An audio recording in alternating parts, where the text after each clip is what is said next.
आपल्या परिसरातील ताज्या अपडेट पाहिजेत ना, तर मग आजच ती 24 तास या आपल्या यूट्यूब चॅनलला लाईक करा, शेअर करा, सबस्क्राईब करा आणि बेल आयकॉनवरती क्लिक करायला अजिबात विसरू नका. सौंदर्य ते फक्त चेहऱ्यावर नसतं, ते चमकतं तुमच्या दागिन्यांमधून. सोने, चांदी, हिरे आणि विश्वासाचं तेजस्वी नाव. ओम मयूर ज्वेलर्स, संगमनेर.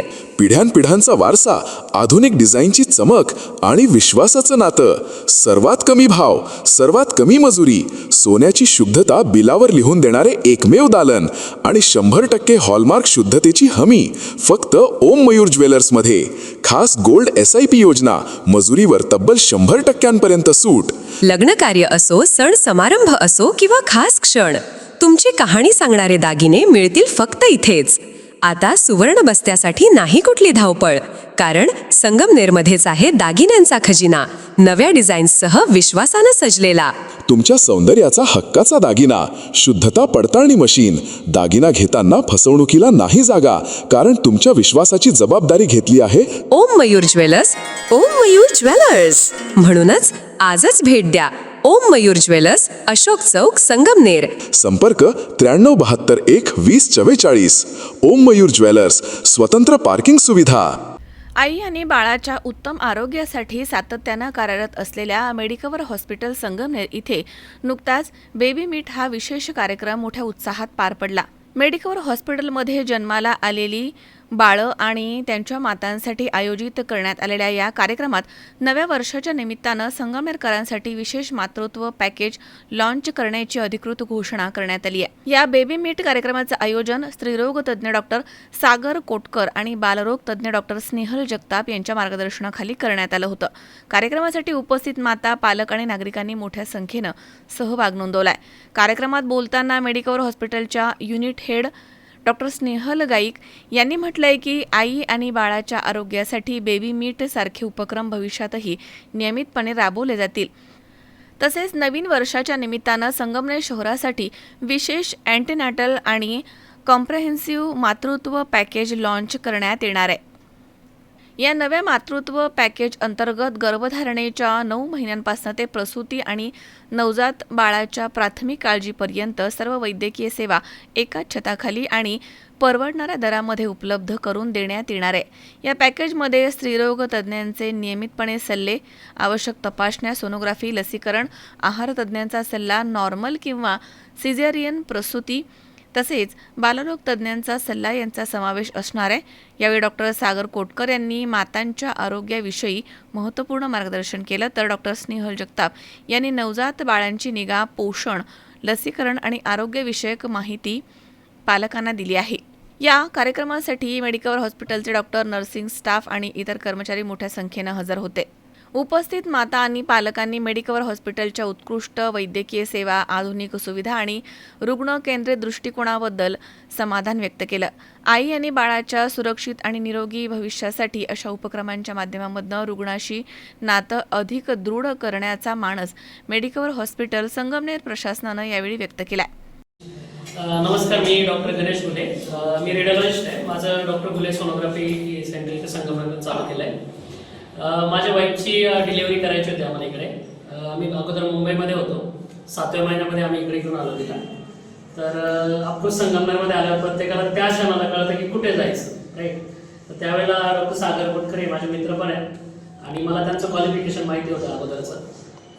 त्यांनी कुठं गायडन केलं, त्यानंतर कुठे फेलोशिप केली, या सगळ्या गोष्टी मी त्यांच्याकडे घेऊन आलो. आता जरी मी माझे ते मित्र असले तरी माझ्या वाईफसाठी ते इज अ डॉक्टर आहे. तर तिचे असे क्वेश्चन होते काही, त्या गोष्टी सरांनी एकदम वेळोवेळी सॉल्व्ह केल्या. तिचं माइंडसेट प्रिपेअर केलं प्रेग्नन्सीसाठी. आणि ॲट द लास्ट वीक थोडंसं लायकर कमी असल्यामुळे आम्ही 37 वीकला आम्हाला C-सेक्शन करावं लागलं. बट त्या C-सेक्शनला ती खूप घाबरली होती. तिचं असं म्हणणं होतं की टाके पिकतात किंवा कॉम्प्लिकेशन येतात, ह्या गोष्टी तिचा इश्यू होता. तर सरांनी तिला म्हणजे अश्युअर केलं होतं की मी तो टाका एक धागा असं ओढून काढेल असं दाखवेल तुम्हाला जेव्हा ती डिलिव्हरी होईल. आणि ही गोष्ट माझ्यासाठी पण विशेष होती. पण जेव्हा आम्ही तिला सूचक आपण काढण्यासाठी आणतो ना, त्यावेळेला त्यांनी सरांनी अक्षरशः ते करून दाखवलं. दॅट इज द थिंग की म्हणजे सागर कोटकर सरांकडे डिलिव्हरी करणं ते खूप इझी केलं आम्हाला. असं मी म्हणेल की मेडिकवरमध्ये आल्यानंतर आम्हाला म्हणजे इश्यू नाही आला. ॲश्युरन्स चांगला होता सरांकडनं. आणि जसं सरांनी सांगितलं, आपला आत्ताच विषय झाला की 24 आठवड्याच्या अगोदर काही व्यंगत्व येतं, तर त्यासाठी 5व्या महिन्यात सोनोग्राफी तसेच 3ऱ्या महिन्यात सोनोग्राफी फार इम्पॉर्टंट असते.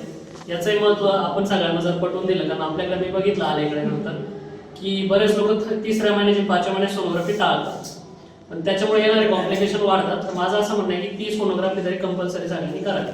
ठीक आहे, आणि थँक्यू मेडिकवर, थँक्यू सर. मी doctor Snehal Jagtap, full time paediatrician म्हणून संगमनेर येथील मेडिकवर हॉस्पिटलमध्ये कार्यरत आहे. आपल्या हॉस्पिटलमध्ये NICU आणि PICU सुविधा दोन्ही अवेलेबल आहे. ठीक आहे, तर NICU म्हणजे नवजात बाळ ह्यांचा ICU आहे आणि नॉर्मल लेमॅन टर्म्समध्ये बाळ काचेत ठेवणं हे म्हणजे जे लोकांना समजलं जातं हे टर्म.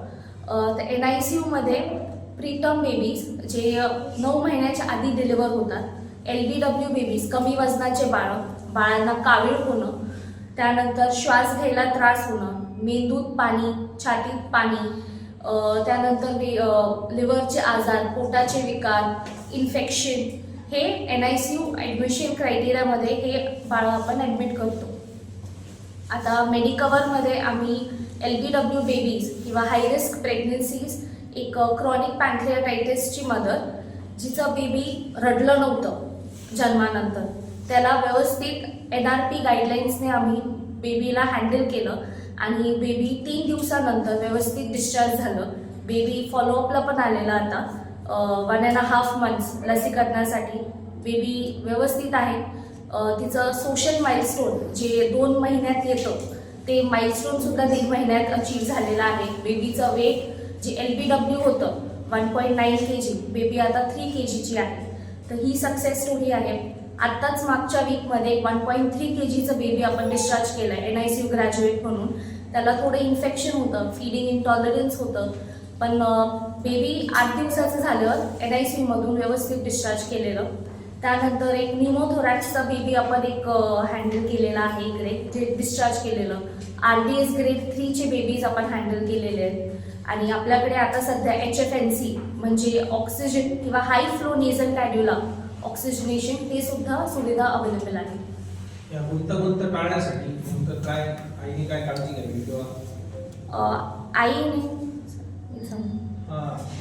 सरांनी आणि पण जनरली आपल्याकडे काय ट्रेंड आहे की आपण प्रेग्नंट महिला या पाळी चुकल्यानंतर येतात आपल्याकडे.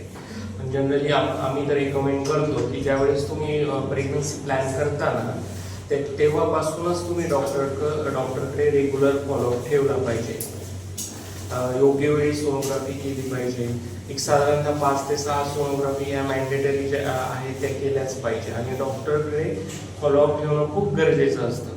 म्हणजे बऱ्याच पेशंटचा फॉलोअप नसल्यामुळे सुद्धा अनेक पेशंट आमच्याकडे डायरेक्ट असे येतात की ज्यांचं BP वाढून त्यांना ऑलरेडी झटके यायला सुरुवात झालेली आहे, असे पेशंट येतात. आणि मग त्यांचं जर वेळीच जर फॉलोअप झालेला असेल आणि वेळीच जर BP वाढलेलं आहे याचं योग्य निदान झालं तर त्यांना टाइमली ट्रीटमेंट चालू होते आणि मग असे BP मध्ये झटके येणे वगैरे गोष्टी होत नाही. BP वाढल्यामुळे झटके येतात, बाळाची वार सुटते, बाळ मॅच्युअर नसताना आधीच वार सुटल्यामुळे अनेक रक्तस्राव जास्त होऊन सुद्धा पेशंटची सुद्धा जीवाला धोका होतो, तसेच बाळाचा सुद्धा होतो. आमच्याकडे जनरली जास्त करून कॉम्प्लिकेटेड केस येण्याचं प्रमाण जास्त आहे. बाळाची वार सुटलेली असणे किंवा 7व्या-8व्या महिन्यातल्या डिलिव्हरी असणे किंवा बाळाचं वजन खूपच कमी आहे किंवा बाळाची वाढच झालेली नाही आहे, पेशंटचे खूप BP वाढलेले आहे किंवा पेशंटच्या पांढऱ्या पेशी किंवा आपण ज्यांना प्लेटलेट म्हणतो त्या खूप कमी आहेत. आता मध्यंतरी एक भंडारदऱ्याची पेशंट होती आमच्याकडे. तिला गाडीत बसायला भंडारदऱ्याला यायला 10 किलोमीटर चालत यावं लागायचं. ती मुंबईला KM ला सुद्धा जाऊन आली. तिला एक लिव्हरचा आजार आहे ज्याच्यामध्ये प्लेटलेटचं प्रमाण 50,000पेक्षा तिचं जातच नाही. लिव्हर आणि स्प्लीन तिचं दोघांनाही सूज आलेली होती. तर तिला इथे संगमनेर आणि अकोल्यामध्ये कुणीच तिची डिलिव्हरी किंवा सिझर करून देत नव्हतं. शेवटी ती माझ्याकडे आली मेडिकल हॉस्पिटलला. तिला आम्ही ॲश्युअर केलं, तिच्या सगळ्या तपासण्या केल्या आणि लास्ट वीकमध्ये तिची 9 महिन्यामध्ये आम्ही सिझर करून तिला योग्य ट्रीटमेंट देऊन तिला आता डिस्चार्ज पण केला आणि तेही अत्यंत माफक दरात. म्हणजे त्या पेशंटचे ती जर पुण्याला किंवा मुंबईला गेली असती तर कमीत कमी 3 ते 4 लाख रुपये घेतले असते. ते आम्ही अत्यंत, एकतर ती आदिवासी भागातली होती, गरीब होते, म्हणून आम्ही काही बर्डन आम्ही स्वतःवर घेऊन आम्ही तिची ती डिलिव्हरी करून दिली. मध्यंतरी एक ट्यूब रप्चर, एक्टॉपिक प्रेग्नन्सीमध्ये ट्यूब रप्चर होते. तिचं पण एक पेशंट आली होती जिचं एज फक्त 2 होतं. म्हणजे नॉर्मली ते 10च्या वर पाहिजे असतं, तिचं 2 होतं. म्हणजे याच्यावरून तुम्ही कल्पना करू शकता की ती एकदम मरणाच्या दारात होती. म्हणजे अजून अर्धा तास जर ती ऑपरेट झाली नसती तर ती डेफिनेटली काहीतरी बरं वाईट झालं असतं. तशी पेशंट सुद्धा आम्ही इथे मॅनेज केली. तिला जवळजवळ 15 ते 20 बॅग लागल्या ब्लडच्या. ती पण पेशंट आम्ही ऑपरेट केली. तर मेडिकल हॉस्पिटल येथे पूर्ण वेळ अवेलेबल असतो. मी डॉक्टर सागर कोटकर, स्त्रीरोग विभागामध्ये 24 तास मी अवेलेबल आहे. आणि जर कुणाला काही गुंतागुंतीची शस्त्रक्रिया असेल किंवा काही प्रॉब्लेम असेल, कॉम्प्लिकेशन असतील प्रेग्नन्सी रिलेटेड, बाळा रिलेटेड, तर सर्व प्रकारच्या शस्त्रक्रिया होतात इथे. दुर्बिणीच्या असो, बिनटाक्याची सर्जरी असो, आपण जे पिशवी काढणे म्हणतो, दुर्बिणीने काढणे असो, किंवा पोट उघडून बिनटाक्याची पिशवीवर सरकवणे, या सर्व प्रकारचे ऑपरेशन आपल्या इथे होतात. सर काय महिलांना काय सांगा की आता हे जे आहे ते गुंतागुंत होऊ नये त्यासाठी काही किंवा अनेक गर्भातल्या डिटेक्ट होतं, पण मग परत आता गर्भामध्ये जे व्यंग आपण म्हणतो, म्हणजे बाळ खराब म्हणतो आपण लेम भाषेमध्ये, असं म्हणतो की बाळ खराब आहे, बाळामध्ये काहीतरी कॉम्प्लिकेशन सांगितलंय, तर अशा बाळांसाठी सुद्धा मेडिकल हॉस्पिटल आमच्या इथे 24 आठवड्यापर्यंत गर्भपाताचे सरकार मान्य प्रमाणपत्र आहे की जे बाळ जन्मल्यानंतर ज्यांना काहीतरी खूप व्यंगत्व येणार आहे किंवा ज्या बाळा जन्मल्यानंतर ते जगणारच नाहीयेत, अशी ॲनोमली स्कॅन जी 5व्या महिन्याची मोठी सोनोग्राफी म्हणतो आपण, त्याच्यात जर काही प्रॉब्लेम आढळला तर अशा केसेस सुद्धा आमच्याकडे येतात. त्याचा आम्ही योग्य रेकॉर्ड ठेवून त्यांचा आपण गर्भपात करून देत असतो. 24 आठवड्यापर्यंत अवेलेबल आहे आपल्याकडे ती फॅसिलिटी. 24 आठवड्यानंतर मग नाही करता. कायदेशीर मान्यता आहे 24 आठवड्यापर्यंत, म्हणजे 6. शावीर शेख, सी 24 तास, संगमनेर. सुनबाई, आजही चहा काल सारखाच बनव. अगं, कोणती नवीन चहापत्ती आणली आहेस का? काय ग, कालच्या चहाचं रहस्य काय आहे? प्रत्येक चांगल्या चहासाठी आवश्यक आहे राजहंस दूध. चहापत्ती तीच, फक्त दूध नवीन. आणि माझ्या चहाला मिळाला सुंदर रंग आणि स्वाद. तुम्ही फक्त दूध बदला, राजहंस दूध आणा आणि असा मस्त चहा बनवा.